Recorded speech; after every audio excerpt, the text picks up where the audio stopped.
Hi, Ross here from Biker Talk. Recently, I made a trip up to the Blue Mountains to catch up with Stef, who has a YouTube channel and a podcast about three of my favourite things: bikes, burgers and beers. If you haven't already, check out his channel and his podcast. I'll put a link and some details in the description. Also, if you hang around to the end of the video, I'll be giving you some info about a Sydney-based moto vloggers event that is happening in December. I hope you enjoyed this episode with Big Stef from Bikes, Burgers, Beers.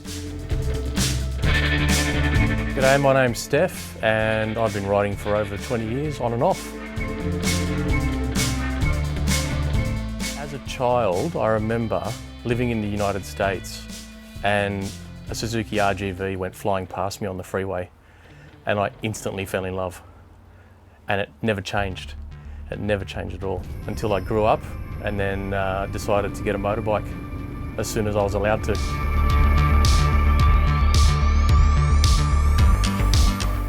The first bike I had was a Kawasaki GPX 250. For me, it was just great having something like that, and it was a nice, comfortable bike with a big fuel tank, enjoyable to ride, and yeah, enough power for a learner, I think. I used the GPX 250 for a short while, and then I got my Ps, and immediately went to a Kawasaki ZXR 250 grey import. And it was green, and it was still legal to ride it because I was on my Ps. And it was quick and it revved to 20,000 RPM. I got the Royal Enfield. It's a 2010 model, so it was one of the very first new platform motorbikes that had the UCE engine. The 2010 model does not come with a kickstart, and unfortunately that's led me astray a couple of times with a flat battery. But yeah, I absolutely love the bike, and when I originally got it, it was not stock standard. It had a lot of modifications done to it to turn it into a cafe racer. Unfortunately, that didn't make the bike handle very well. It didn't make the bike comfortable, and it was just too loud, and it just didn't really fit the bike for me. So I just spent the next 12 months after that restoring it back to stock standard. I've got a 2013 Harley Davidson Sportster 1200. It's the custom model with the fat front tyre and the bigger petrol tank. I just love it because it's comfortable to ride and still nimble enough that I can have some fun around corners if I want to and not feel like I'm tugging a tugboat behind me or something. I'd always liked the look of the Iron 883 Sportster, and even though the Harley I got was nothing like it, part of that was due to test riding the Iron 883 Sportster and deciding that my passion for it was stopping at the looks. Great bike, but not for me. And I decided to look elsewhere. And the custom series was a lot more appealing to me because it was a lot more comfortable and didn't have that forward stance that seemed to be more common with the Iron 883. On the Enfield, I do everything with it. I go off-road with it. I do little fire trails, you know, nothing hardcore. It's not a KTM. But I take it off-road, I take it long distance. Often on a weekend, I'll clock up 300-400 Ks on the bike. No problem. One thing I didn't leave standard, which I've ended up modifying on there, is the Royal Enfield touring seat. Significantly different and much more comfortable than the stock standard seat. So, yeah, it allows me to do those big long rides on weekends on the bike, putting along at 80 Ks an hour.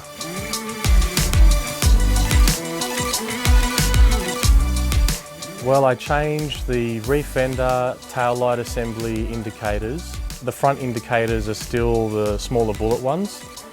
I've also put panniers on there, and the handlebars were another big one. It came with these odd clip-on handlebars.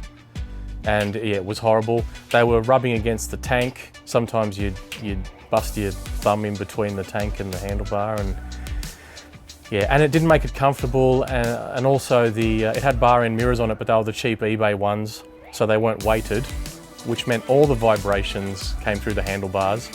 And if anyone has ridden a Royal Enfield Classic 350 or 500, they'll know that vibrations are a part of the job. Well, it's supposed to be character. After a 300k ride, it's kind of a numbing character. But in stock standard form with the handlebar end weights on there and everything tightened up properly, it's actually a comfortable bike to ride for long distances. It's an unassuming bike. It's simple and it's easy to work on and tinker with if you're that way inclined. I love it because it has nothing to prove and it's not copying anything else. You know, it's not a homage to something else. It's its own thing and it just does what it does. And I actually like it because it's not a fast bike. I like that I can putt around on it and just really enjoy it. And at the same time, as I've told some of my friends who are newer riders, riding a slow bike fast is way more fun than riding a fast bike slow. Bikes, Burgers, Beers is an Australian podcast. It's one of the newest, but it's gaining popularity. And it's basically me talking to Australian motorcyclists and finding out what sort of bikes they love, what they ride, where they ride, their favourite roads, and also allowing them to share their favourite burger joints that they might ride to along the way, as well as some of their favourite beers they like to drink. So when I first started the podcast, Willie the Boatman Brewery down in St. Peter's was a big fan of the show immediately, and we had a chat and they became a sponsor of the show and offering all my guests as well as listeners 20% off any purchase they make online. Again, that's one of those things that's changed over the years. When I was growing up with motorbikes, the Royal National Park down past Sutherland was my haunt. It was every weekend I was there, and always down there at Stanwell Tops and then heading down towards Wollongong. That was always it, and that was my favourite ride because it was nearby, it was a great road, and it was just loads of fun, and you could come home different ways. As I live up in the Blue Mountains these days, I love riding out west, and out west has always appealed to me anyway. Even when I was younger, I always used to go out to Bathurst and Sofala and further. And living in the Blue Mountains now gives me access to all of those roads out there, which I absolutely love. Although I'd have to say my most favourite road I've been on to date is the Bylong Valley Way up near Ralston and heading towards Muswellbrook. It's just, when I first took that road, it reminded me of riding in America, and it was just, I can't put words to it. It was just amazing. I guess as a teenager, when I got into bikes, it was just the cool factor. Now with the dad bod, I don't really care about the cool factor. Maybe a little bit less. But for me, I just love the enjoyment of being out on the road, the freedom, leaning through corners and having fun, you know, no matter what speed you're doing.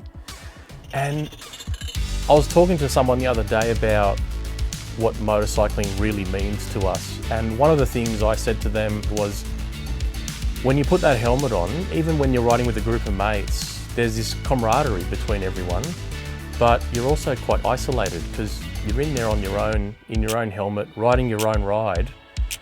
And I think it just gives you a lot of time to reflect and while still concentrating on the road, thinking about a lot of things.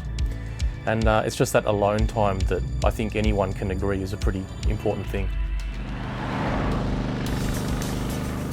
Thanks for watching, and I hope you enjoyed this episode with Big Stef. If you'd like to catch up with Stef or any of the other Sydney-based moto vloggers, there'll be an event at Grey Gums Cafe on the 4th of December. It should be a great day, so if you want to meet and catch up with people like Chris from the Barbering Biker, Rob from Throttle Downunder, the Enfield guy Jimmy Swan, Rog and Rochelle from Harley Throttle Juice, Chewie, Matt from Roads of Oz, and many, many more, then get along and make sure you get over to their channels and check them out. That's all for today, and remember, you can't buy happiness, but you can ride a motorcycle, and that's kind of the same thing.